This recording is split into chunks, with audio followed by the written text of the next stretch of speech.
আজ প্রজাতন্ত্র দিবস উপলক্ষে আজকে আমি সমস্ত দেশবাসীর জন্য এই কেকটা আমি উৎসর্গ করলাম।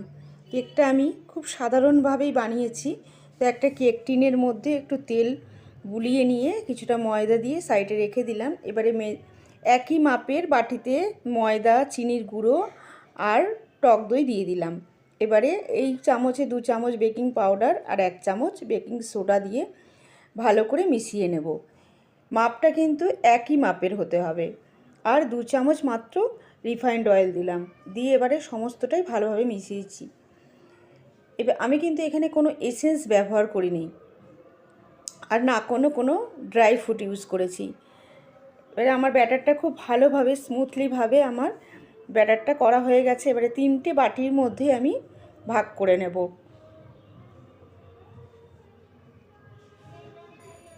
3টে বাটিতে আমি ভাগ করে নিলাম। এবারে একটি বাটিতে দিলাম 1 ফোঁটা ফ্রুট কালার, কমলা কালার, আর 1 ফোঁটা গ্রিন কালার।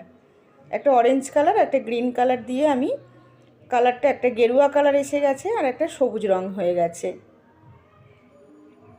করে এবারে আমি রেখে দিয়ে এবারে কেক টিনটার মধ্যে প্রথমে সবুজ কালারের ব্যাটারটা দিয়ে দিলাম, দিয়ে ভালো করে এটাকে ছড়িয়ে দেব। এবারে আগে থাকতেই কড়াতে কিছুটা নুন দিয়ে আমি প্রি হিট হতে দিয়েছিলাম। এবার একটা স্ট্যান্ড বসিয়ে এবারে কেক টিনটা বসিয়ে চাপা দিয়ে 5 মিনিটের জন্য হতে দেব।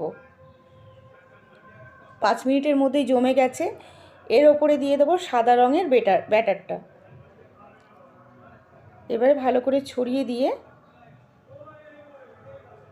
ঢাকা দিয়ে আবারও 5 মিনিটের জন্য হতে দেব।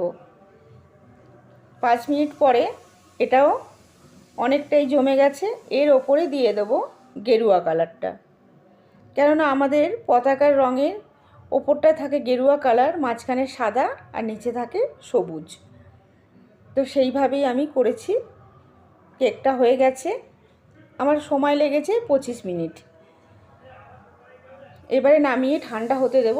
ঠান্ডা হয়ে গেছে, এবারে ডিমোল্ড করে এবারে কেটে দেখাচ্ছি। খেতে কিন্তু অসাধারণ সুন্দর হয়েছে, কেন আমি আগে একটা বানিয়েছিলাম, এই আর একটা বানালাম। তো দেখুন বন্ধুরা কত সুন্দর হয়েছে খেতে। তো আমার আজকের রেসিপিটা যদি আপনাদের ভালো লাগে তো প্লিজ একটি লাইক করে দেবেন, আর আমার চ্যানেলটিকে সাবস্ক্রাইব করে আমার পাশে থাকবেন। তো আজকে এই পর্যন্ত। জয় হিন্দ।